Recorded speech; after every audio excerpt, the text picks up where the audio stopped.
Exodus chapter 32. Now when the people saw that Moses delayed coming down from the mountain, the people gathered together to Aaron and said to him, Come, make us gods that shall go before us. For as for this Moses, the man who brought us up out of the land of Egypt, we do not know what has become of him.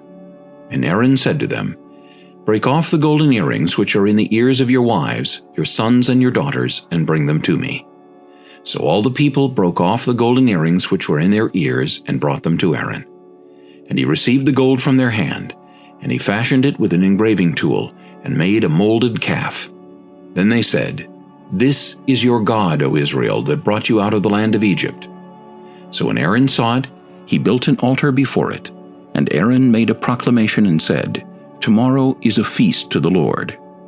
Then they rose early on the next day, offered burnt offerings, and brought peace offerings, and the people sat down to eat and drink, and rose up to play.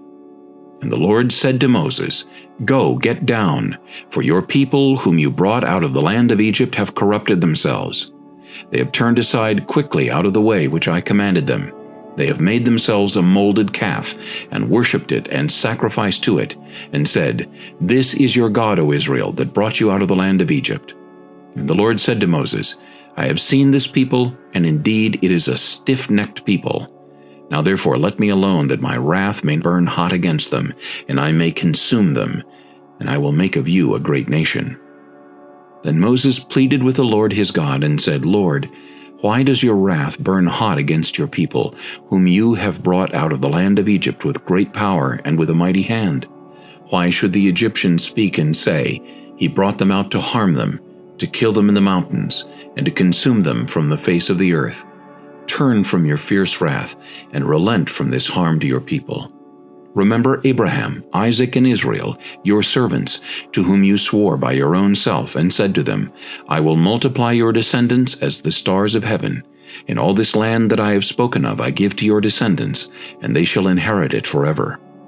So the Lord relented from the harm which he said he would do to his people. And Moses turned and went down from the mountain, and the 2 tablets of the testimony were in his hand. The tablets were written on both sides, on the one side and on the other they were written. Now the tablets were the work of God, and the writing was the writing of God engraved on the tablets. And when Joshua heard the noise of the people as they shouted, he said to Moses, There is a noise of war in the camp. But he said, It is not the noise of the shout of victory, nor the noise of the cry of defeat, but the sound of singing I hear. So it was, as soon as he came near the camp, that he saw the calf and the dancing. So Moses' anger became hot, and he cast the tablets out of his hands and broke them at the foot of the mountain. Then he took the calf which they had made, burned it in the fire, and ground it to powder.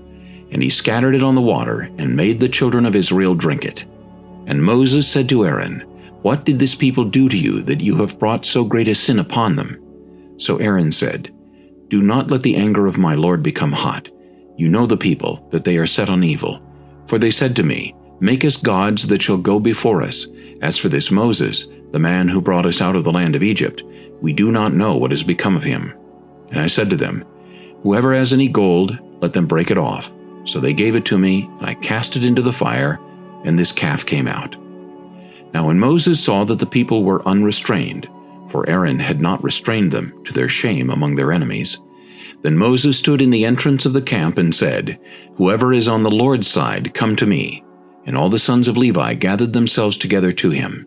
And he said to them, Thus says the Lord God of Israel, Let every man put his sword on his side, and go in and out from entrance to entrance throughout the camp. And let every man kill his brother, every man his companion, and every man his neighbor. So the sons of Levi did according to the word of Moses, and about 3,000 men of the people fell that day. Then Moses said, Consecrate yourselves today to the Lord, that he may bestow on you a blessing this day, for every man has opposed his son and his brother. Now it came to pass on the next day that Moses said to the people, You have committed a great sin. So now I will go up to the Lord. Perhaps I can make atonement for your sin. Then Moses returned to the Lord and said, Oh, these people have committed a great sin, and have made for themselves a god of gold. Yet now, if you will forgive their sin, but if not, I pray blot me out of your book which you have written. The Lord said to Moses, "Whoever has sinned against me, I will blot him out of my book. Now therefore go, lead the people to the place of which I have spoken to you. Behold, my angel shall go before you. Nevertheless, in the day when I visit for punishment, I will visit punishment upon them for their sin." So the Lord plagued the people because of what they did with the calf which Aaron made.